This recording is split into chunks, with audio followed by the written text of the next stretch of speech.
Serial में आने वाला एक नया ट्विस्ट। जी हाँ, अब अनुपमा को एक आखिरी उम्मीद मिल चुकी है।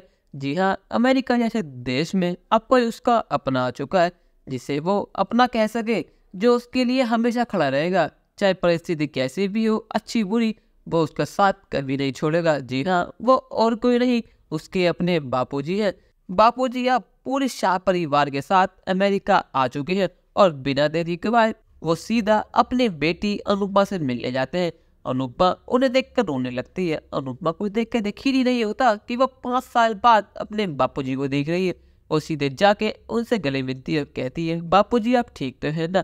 आप इतने सालों बाद मेरे सामने हैं, मुझे तो यकीन ही नहीं हो रहा। बापूजी कहते हैं कि बेटा तू ठीक तो है ना? मैंने तेरी न्यूज़ देखी और जब से मुझे तेरी चिंता लगी हुई है, मुझे तेरी इतनी टेंशन होती है कि मैं तुझे क्या बताऊँ। तू बाहर तो आ गई है, पर लेकिन मुझे ये पता, जिसने तेरे पे इल्ज़ाम लगाया था क्या उसको पता लग चुका है?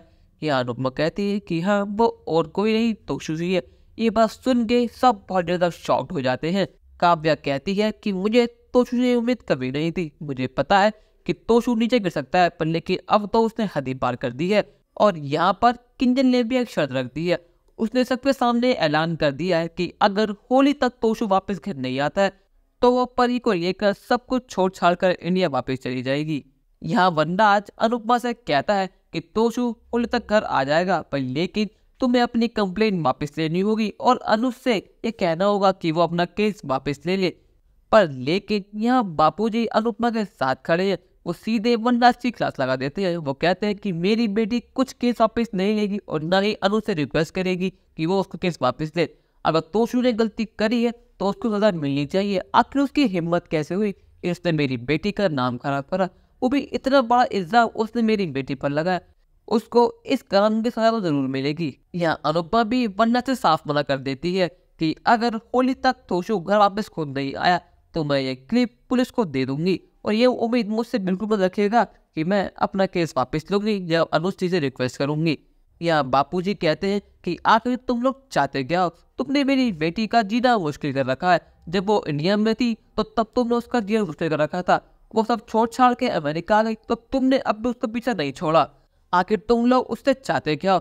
यहाँ बा वनराज की साइड लेती है और कहती है कि अनुपमा एक माँ है और माँ का ये फर्ज होता है कि वो अपने बच्चे को माफ करे। यहाँ बापूजी बाप को भी नहीं छोड़ने वाले हैं।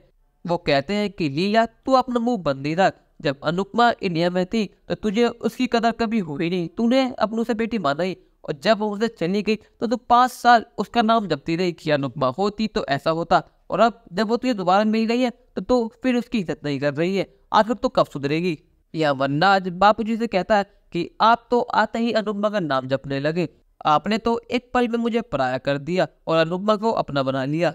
अगर इसको आपकी इतनी फिक्र थी तो ये 5 साल कहाँ थी? बापूजी कैसे? मुझे सब पता है मेरी बेटी 5 साल कहाँ थी और तुझे कोई ज़रूरत नहीं है मुझे बताने के लिए, ना समझाने के लिए। और तू ये बात याद रख कि मेरी बेटी अमेरिका में बिल्कुल भी अकेली नहीं है। अब उसके बापूजी उसके साथ खड़े हैं। अनुपमा का जो भी फैसला होगा मैं उस फैसले को मंजूरी दूंगा और कोई भी इसके बीच में आएगा तो उसे पहले मुझसे भिड़ना होगा। यहाँ काव्या भी वनराज से कहती है कि वनराज तुम कैसे बाप हो? अपनी बेटे की इतनी बड़ी गलती तो क्या छुपा सकते हो? आखिर तोशु ने इतना बड़ा कांड किया है तो उसे सजा पक्का मिलेगी। और वो आके चाहता क्या अनुपमा से? जब वो इंडिया में थी तो उसने उसकी बेटी को उससे अलग करना चाहा, और जब वो यहाँ पे आ गया तो उसने यहाँ भी अपने बदतमीजी नहीं कम करी। आखिर कुछ भी कहो, खून तो तुम्हारा ही है ना, उसकी आदत तुम में से ही आई है तो वो बदल थोड़ी जाएंगी। 1% को कुत्ते की दुम सीधी हो सकती है, पर लेकिन ये तोशु कभी लाइन पर नहीं आएगा। यहाँ पर अनुपमा ने फैसला कर लिया है कि वो तोशु को जेल भेज के देगी हर हाल में, और इसके इस फैसले में बापूजी, किंजल, काव्या, डिम्पी और बाकी परिवार वाले सब इसके साथ हैं। पर लेकिन यहाँ वनराज और बाप पूरी कोशिश करने वाले हैं कि तोशु को जेल ना हो, वो कैसे भी करके अनुपमा को मना ले, क्योंकि वो उसकी ममता का फायदा उठाना चाहते हैं।